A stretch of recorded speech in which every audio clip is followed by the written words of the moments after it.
नेपाल में पिछले दिनों जेएनजी प्रोटेस्ट की वजह से वहां की केपी ओली सरकार गिर गई। कई मंत्रियों के प्रदर्शनकारियों ने निशाना बनाया, संसद में आग लगा दिया, पूर्व पीएम के परिवार को पीटा गया। इस प्रदर्शन के दौरान करीब 50 लोगों की मौत हुई है। केपी शर्मा ओली को अपना घर छोड़ भागना पड़ा है। इस तख्ता पलट के बाद से कई तरह की थ्योरी सामने आ रही है। इसमें एक बहुत कॉमन थ्योरी ये है कि इस तख्ता पलट की पटकथा किसी और ने नहीं बल्कि अमेरिका ने लिखी है। द संडे गार्जियन ने दावा किया है कि नेपाल में तख्ता पलट करने के लिए अमेरिका ने $900 मिलियन खर्च किया है। तो आइए जानते हैं इस रिपोर्ट में क्या खुलासे हुए हैं। नमस्कार, मेरा नाम है प्रमोद और आप देख रहे हैं जनसत्ता।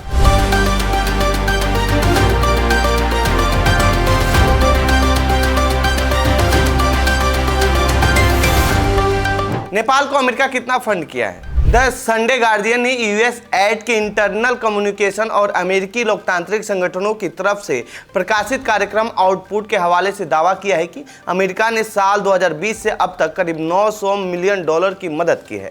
इसका ज़्यादातर हिस्सा वाशिंगटन स्थित consortium CIPPS national democratic institute यानी NDI, इंटरनेशनल रिपब्लिकन इंस्टीट्यूट यानी IRI और international foundation for electoral system यानी IFES की तरफ से संचालित शासन, मीडिया, नागरिक और चुनावी गतिविधियों में लगाया गया है। इस मदद पर सवाल खड़ा होता है कि आखिर अमेरिका इतने छोटे से देश को इतनी मदद क्यों कर रहा था। मई 2022 में यूएस एड ने नेपाल के वित्त मंत्रालय के साथ $402.7 मिलियन के डेवलपमेंट ऑब्जेक्टिव एग्रीमेंट यानी DOAG पर हस्ताक्षर किए। फरवरी 2025 तक $158 मिलियन पहले ही बांटे जा चुके थे और $244.7 मिलियन अभी भी खर्च नहीं हुए हैं। इसके अलावा भी अलग से $500 मिलियन का मिलेनियम चैलेंज कॉरपोरेशन यानी MCC समझौता, जिस पर 2017 में हस्ताक्षर किए गए थे और जिसे कड़े विरोध और संसदीय विवादों के बाद फरवरी 2022 में ही अनुमोदित कर दिया गया था, वो भी लागू है। 2025 की शुरुआत तक MCC के सिर्फ $43.1 मिलियन यानी 8.63% फंड वितरित किए गए थे। इन सभी पैसों को जोड़कर देखा जाए तो करीब $900 मिलियन बनता है। अब सवाल ये है कि आखिर इन पैसों का इस्तेमाल कैसे तख्ता पलट करने के लिए किया गया, इन फंड को कहां और कैसे खर्च किया गया। द संडे गार्जियन की रिपोर्ट के मुताबिक इस फंड को कहां और कैसे खर्च किया गया है ये देखने से पता चलता है कि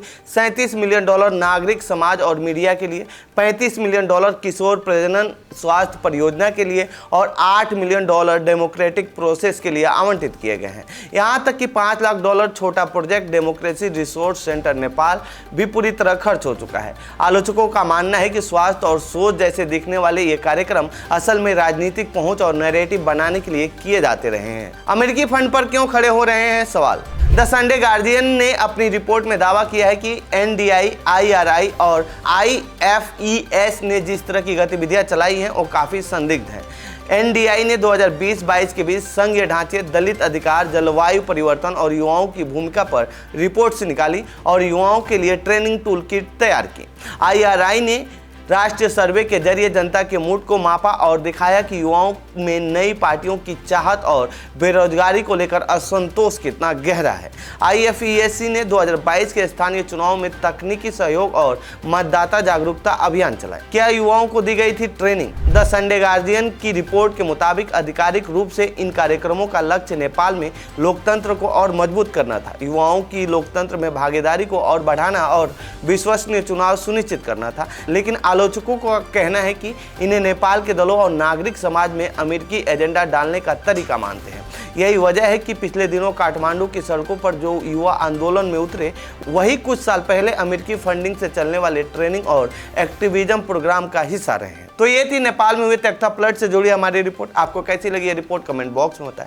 साथ ही इस पूरे मामले पर आप क्या कहना चाहते हैं कमेंट बॉक्स में लिखें। बाकी देश दुनिया की खबरों के लिए बने रहिए जनसत्ता के साथ। धन्यवाद।